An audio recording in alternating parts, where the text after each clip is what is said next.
Welcome to Homesteading the Pioneer Way. Well, I came out this morning to feed the animals, and as you know, I usually keep the hay up there on their shelter. And look what I find. They have undoubtedly found it. Daddy, come look at what I see. Come look at what I see. My husband has to put it up there because that pallet shelter is almost as tall as I am. Look in the door and see what I see.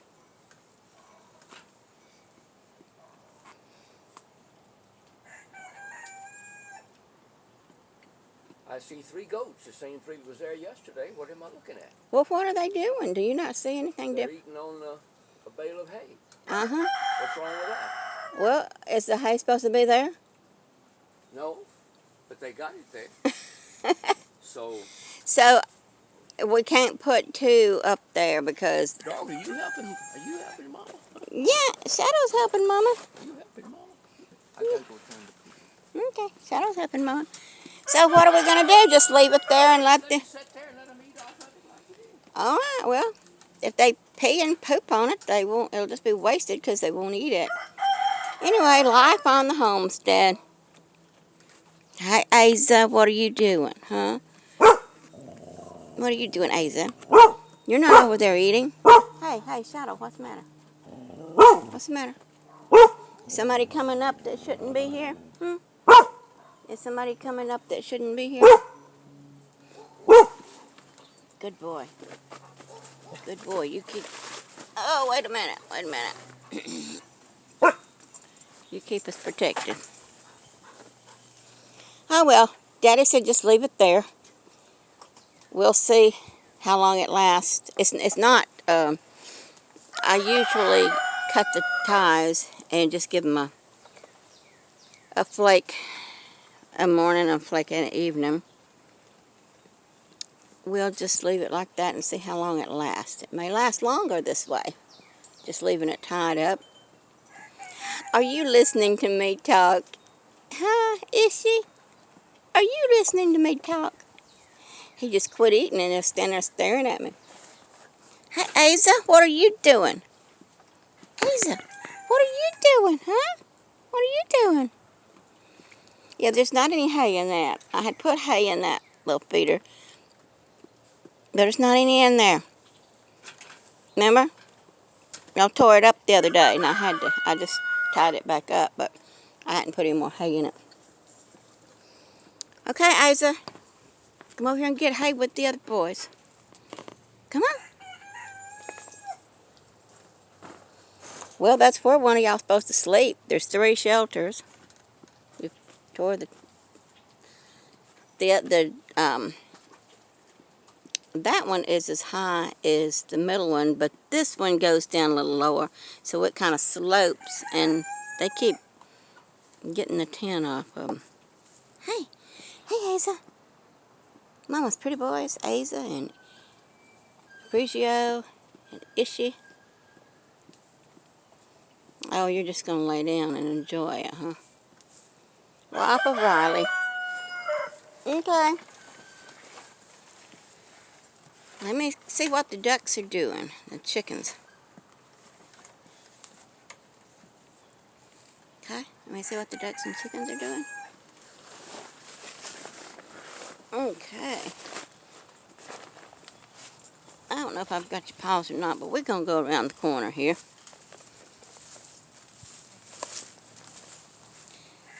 And this is the stanchion, milk, whatever you want to call it, milking station or just a stanchion. This is the boys, and we've got some more hay stacked on it right now. Right here's the boys' pen. Uh-oh, there they are. Right there's the boys' pen, and when I need to trim their hooves, give them medicine, whatever, I just bring them out around here. It's under a tree, so bush, whatever you want to call it. And Well, it's actually a Rose of Sharon tree, or a Rose of Sharon bush that's turned into a tree. But it's also got wisteria and all kind of things growing in it. So it's pretty, see, the whole property line is, okay, let's go in here and see what the ducks are doing. This is where the, I did have, these are the male ducks, the Muscovy male ducks. And I did have them with the female ducks in the pen behind me. And those two little bucks right there were in this pen until they got to be a year old. And then, uh-oh, he may can get out if he gets on that Bella hay. His head's over the fence. Well, of course, there is a piece of lattice. There's lattice, so he can't get out. Okay. Whew, scared me for a minute. Anyway, I separated the ducks since I took the boys out of here and put them in with Apprecio after I sold Knee-High. I didn't want to put him in with Knee-High because he had such big horns. Now these, that one right there, Ishii, has got scurs. I have took them off by just getting the hoof trimmers and grabbing a hold of them, and he jerks his head and they just jerk off. But anyway, they're getting pretty big again. But I don't know. I think I'll just let them grow and see how big they get. And if they're not too big, just leave them alone. Because sometimes when they're button heads and stuff, they knock them off anyway. But anyway, here's the boys. And we'll see how they do in here. And one reason I put them in here is they were absolutely terrorizing. I don't know what word you would call it. But one duck was their favorite, and they would all three get on her. This is the two Muscovies, which is big, real big ducks. And I have one little magpie pair, male and female. And he's little. He's just little like the hens. But all three of them would be on one duck, and they just hurt her so bad. She was just filthy all the time because they just ground her in the mud. Here they are. My hens and that little one right there is the male, and that's his mate, female. And the rest of these are mates to the boys next door. But anyway, this was a dust bath pool, and they've got it soaking wet. And believe it or not, I changed their water just about 5 minutes ago. I have water right here for them to drink and water right there for them to bathe. Of course, they don't know which one's the tub and which one's the drinking water, so they get all of it filthy. Anyway, this is my chickens and my ducks, my hens. Well, one little drake, but he ain't gonna hurt nothing. He's not gonna hurt them. But that one right there that is so filthy, she's one. And then there's another one, I think the white one. No, there's another white one right there. They just are on them all the time, so I thought they needed a break. So I separated the drakes from the hens, and we'll see how that works. And they've got a pile of eggs over here. I think it was 6 this morning over there in that corner. Well, they've already covered them up again. Anyway, I come out here and there wasn't no eggs. I come back out here and there were 6 eggs there. And now they're all covered up again. So, whatever. But they're fertile. I'm going to just leave them, see if they're going to give us hatch us out some babies.